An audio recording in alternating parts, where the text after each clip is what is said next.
μέσα σε λίγα χρόνια, σε πολύ λίγα χρόνια, έφτιαξαν τη μεγαλύτερη οργάνωση που επέτρεψε τη μυστική οργάνωση που επέτρεψε τη διεξαγωγή της μεγάλης εθνικοαπελευθερωτικής μας επανάστασης. Συνεπώς, αυτό είναι το μοντέλο που θα πρέπει να διδαχτούμε. Ότι η κοινωνία, εμείς θα πρέπει να κάνουμε ό,τι περνάει από το χέρι μας, να ανασυγκροτήσουμε το αντιστασιακό φρόνημα αυτής της κοινωνίας και τότε η κοινωνία θα αναδείξει και τις ηγεσίες. Δηλαδή θα πρέπει να ξεκινήσουμε από τα σχολεία, από τα σχολεία, από τα σπίτια, από τον κόσμο, από την τηλεόραση. Τι θα βλέπουμε, τι θα ακούμε. Εγώ θα έλεγα όσο το δυνατόν, και δυστυχώς είμαι βέβαια και στο μέσο, αλλά όσο το δυνατόν λιγότερη τηλεόραση στους νέους ανθρώπους, τόσο το καλύτερο. Έτσι. Δεν είναι. Το συζητάμε. Και κριτήριο επιλογής πάντα. Ναι, υπάρχουν σκουπίδια βιβλία παράδειγμα, αλλά υπάρχουν και θησαυροί. Ακριβώς. Δεν μπορεί να είναι πολυπόλητα και ευπόλητα βιβλία τα οποία τα αγοράζεις όπως αγοράζεις 1 κιλό πορτοκάλια από τα μαγαζιά, επειδή διαφημίζονται κάπου. Ένα τελευταίο σχόλιο για την εκπαίδευση, αν θέλετε. Ναι, και σιγά σιγά έτσι να. Ναι, η καινούργια αντίληψη για την εκπαίδευση επικεντρώνεται στο διαδίκτυο. Το διαδίκτυο είναι πληροφορία, δεν είναι γνώση. Θα πρέπει, και επειδή η εμπλοκή των νέων γεννών με το διαδίκτυο είναι πολύ μεγάλη. Και βλέπω. Εθισμού. Ουσιαστικά μιλάμε για εθισμό. Και βλέπω ανθρώπους να μην μπορούν να συγκροτήσουν έναν ηρμό εξαιτίας του εθισμού τους, αν θέλετε. Και αυτά είναι πολύ σοβαρά ζητήματα. Δηλαδή, αυτά είναι πάρα πολύ σοβαρά. Είναι πολύ σοβαρά. Επομένως, δεν υπάρχει τίποτα πιο καινοτόμο, αν θέλετε, σήμερα από ένα καλό βιβλίο και από ένα.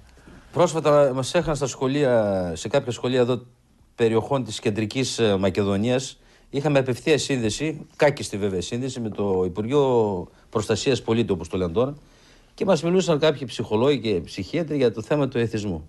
Λέω, κατόπιν εορτής, τρέχουμε πίσω από τις εξελίξεις και βλέπουμε και την υποκρισία του συστήματος. Μιλάς για εθισμούς εξαπαλώνων ήχων σε παιδιά δημοτικού, όταν εσύ ο ίδιος το διαφημίζεις και το προωθείς μέσα στο δημοτικό σχολείο. Και αυτό βέβαια είναι εις βάρος της σκέψης των νέων. Βέβαια. Και θα το πω κιόλας, κύριε Ρακά, εγώ σήμερα οι νέοι, γιατί οι επαναστάτες ξεκινούν από τους νέους, δεν ξεκινούν από τους εκατοστάριδες ούτε από τους 200άριδες. Ξεκινάνε από τα νέα τα παιδιά. Έτσι, και έτσι πρέπει να γίνεται πάντα. Μήπως οι νέοι σήμερα ξεθυμένουν και βγάζουν το επαναστατικό συγνωστό και επιθυμητό πνεύμα τους στο διαδίκτυο και τελικά το σύστημα έχει βρει τρόπο για να απορροφήσει αυτή την. Πρέπει να υπάρχει επαναστατικότητα των νέων. Ναι, στο διαδίκτυο, στο χουλιγανισμό, σε διάφορες άλλες. Τα μαξιλαράκια που λέμε. Διότι λείπει η παιδεία και δεν υπάρχει επανάσταση δίχως παιδεία. Αν δείτε όλες οι επαναστάσεις, προηγήθηκε ένα μεγάλο κύμα εκπαιδευτικής αναγέννησης. Όλες. Μπράβο. Ναι, όλες. Δίχως παιδεία δεν γίνονται επανάσταση, γίνονται εμφύλοι, γίνονται. Χούλιγκαν. Άσχημα πράγματα. Ο μηδενισμός. Ναι, δηλαδή. Η επαναστατικότητα είναι και καλή. Και το χειρότερο σκλαβιές. Ακριβώς. Όταν συνοδεύεται από όραμα αφενός, δηλαδή επαναστατώ για κάτι δικαιότερο. Θα πρέπει να αφενός και αφετέρου παιδεία για αυτό το όραμα να είναι και ενός επίπεδου. Μην είναι. Λοιπόν, ευχαριστώ πολύ για την παρουσία σας. Εγώ εκθήμως προτείνω το βιβλίο σας για ανάγνωση όλων των όσων συμβαίνουν. Έχει πολύ ωραίες παραπομπές μέσα. Και αυτό που γράφεται για την απομίζηση και τη λαιλασία, όπως λέμε, των εγκεφάλων που γίνεται στην Ελλάδα σήμερα και όχι μόνο. Και μάλιστα εδώ διάβασα αυτό να το πω, ότι ο κύριος Φούχτελ, ο οποίος είναι εδώ, υπουργός είναι ουσιαστικά. Ναι, είναι υφυπουργός της Μέρκελ. Προτείνει και καλεί τους νέους της Ελλάδος, προτρέπει, συγγνώμη, να μεταναστεύουν στη Γερμανία ο ίδιος, έτσι. Ναι, αυτό είναι πολύ φοβερό. Ότι οι Γερμανοί προτρέπουν τους Έλληνες να φύγουν στη Γερμανία. Εσείς γράφετε εδώ, θυμάμαι το σύνθημά ήταν «Μένουμε στην Ελλάδα». Ήταν «Μένουμε Θεσσαλονίκη». Μένουμε στη Θεσσαλονίκη, δεν φεύγουμε. Και κάτι άλλο που είπε ο Φούχτελ, αν αποτύχω στη μεταρρύθμιση της τοπικής αυτοδιοίκησης, ο ίδιος το είπε, θα είμαι ο τελευταίος Όθωνας. Αυτή την εικόνα έχει.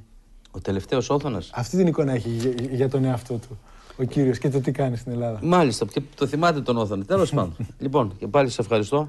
Εγώ σας ευχαριστώ για την ωραία συζήτηση.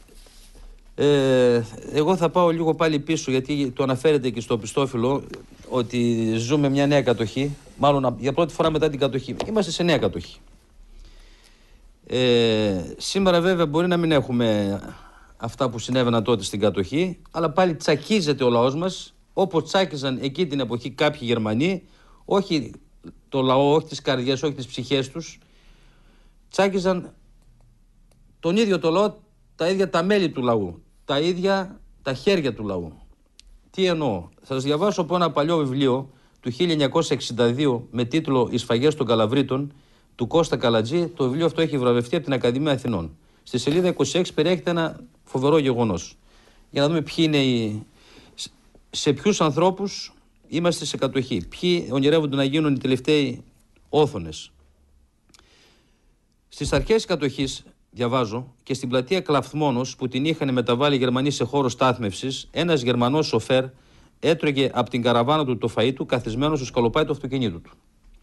Έτρωγε με αχορταγιά, ενώ γύρω του οι άλλοι πίναγαν. Τότε ένα παιδάκι ίσια με 7-8 χρονών άπλωσε το χεράκι του με την ιδέα ότι κάτι θα του έδινε για να ρίξει στο πεινασμένο του στομάχι ο Γερμανός στρατιώτης. Αντί όμως ο στρατιώτης να κάνει τότε μια ανθρώπινη χειρονομία, έκανε αυτή την ελεηνή και βάρβαρη πράξη. Άφησε στο σιδερένιο σκαλί τη γιωμάτη καραβάνα του, σηκώθηκε απάνω, άρπαξε το με πνεύμα οικεσίας τεντωμένο χέρι του παιδιού, το στήριξε πάνω στο γόνατό του και μπροστά στα μάτια του κόσμου το έσπασε σαν ξερό κλαδί.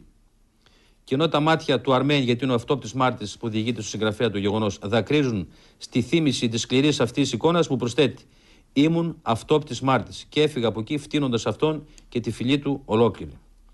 Δεν το διαβάζω το κείμενο για να προκαλέσω μίση και τα λοιπά, αλλά δεν νομίζω ότι άλλαξε τίποτε αναλογικός από τότε.